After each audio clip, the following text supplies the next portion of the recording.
Okay, this is English 201, week 12, part 12. This is the spring of 2021. Um, so we're just wrapping up the talking points. Emotional intelligence is a really important idea. I think we were like, oh, is this guy smart or not? And we usually mean brain power. Um, we often forget that there's this whole other part of life, which is sort of your emotional life. And it's possible, we don't call it smart, but it's a kind of smarts. If you can understand your emotions and stop and think about them and feel them. Like a lot of people never want to feel any emotions at all. They think it's weak. So they think if they feel fear or they fall in love or they, it's like weakness. This will be tough all the time. If you're doing that, then you're missing out on a huge part of human life, right? Socrates, this whole point is like love is this sort of powerful force that guides you.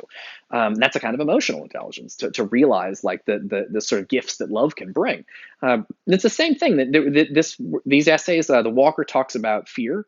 And the next essay we're going to look at next week talks about joy. But the point is that in both cases, you have to stop and think and analyze and have feelings. So emotional intelligence is doing that. That's the process of stopping and thinking about your feelings and your emotions, because oftentimes feelings and emotions look like one thing and they turn out to be something else. So I give you a really good example of emotional intelligence is when someone dies, you might feel a tremendous amount of grief and you're so sad. You're so incredibly sad. And some people will try to ignore the sadness.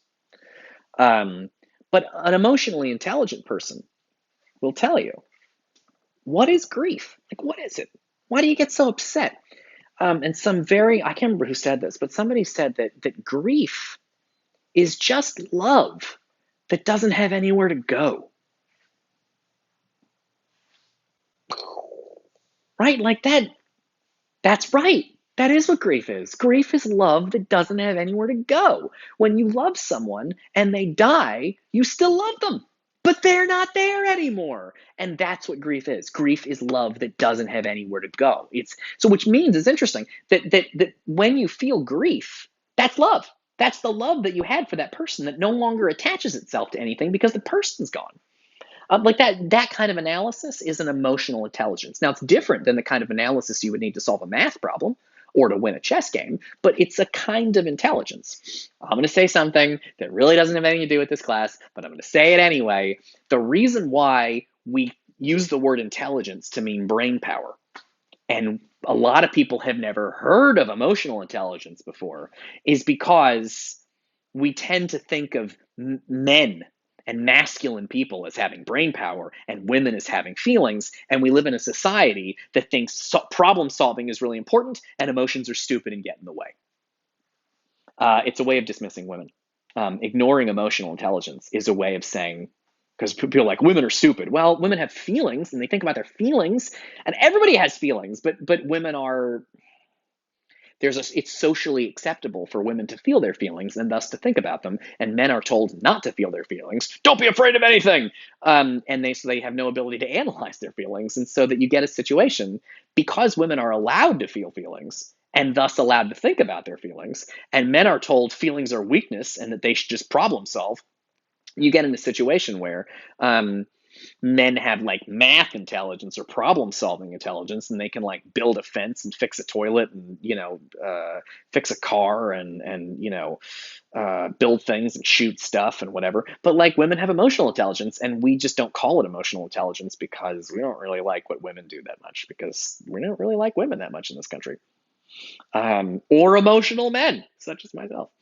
Okay, the other talking point, and again, the talking points are things related to the exam. They're basically, these talking points are here because they're coming out of the questions that you're going to get asked. The value of emotions and experiences. So you should think about the value of emotions and experiences. Like, is that a useful thing? I don't think there's a lot to say there. This last thing, though, I need to say something about really quick. The expression two sides of the same coin. Okay. Two sides of the same coin is an expression in English. You may not have heard of it before. It may be confusing to you.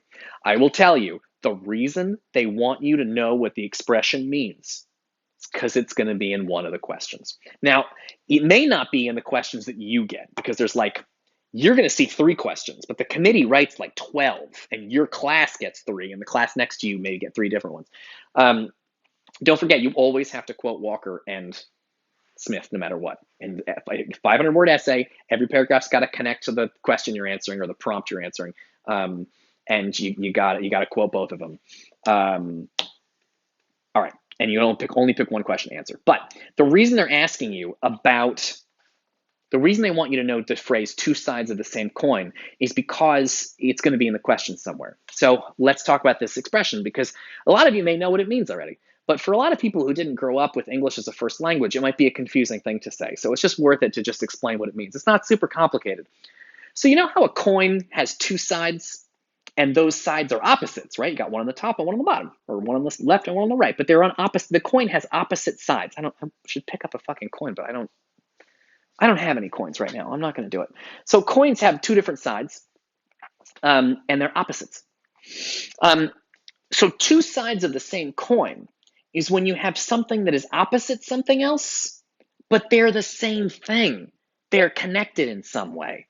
So usually you think of opposites as being like, I love you. That's all the way over here. I hate you. These are completely opposite things, totally not related. I mean, sometimes they can be, but when you think about opposites, when you think about someone being very strong or someone being very weak, those are like 2 separate, completely opposite things.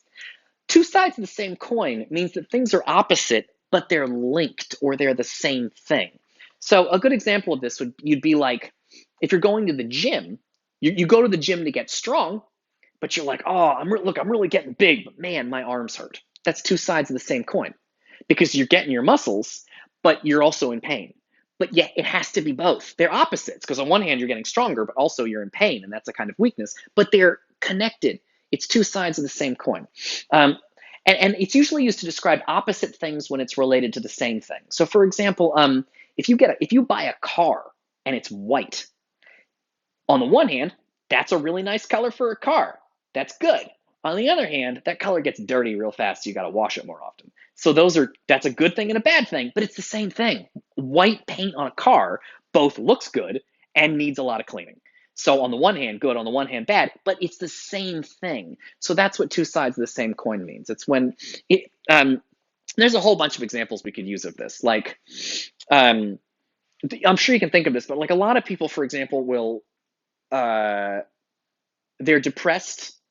Sometimes when people are sad, they'll be like, I'm going to drink alcohol, but drinking alcohol makes you sad. But then being sad makes you drink more alcohol. It's like 2 sides of this. They're opposites, because you're drinking the alcohol to make you feel better from being sad, but then the alcohol makes you sad, so then you drink more alcohol. It's like 2 sides of the same coin, right? They're opposites, but it's the same situation. So it's just an expression I kind of want you to have just to be aware of. It means when things are opposites, but it's the same thing. So for actually the classic example, if you want to get big and political, is that America often goes in to help out starving countries. So it'll be like, oh, your country's all messed up. We're going to come help you out.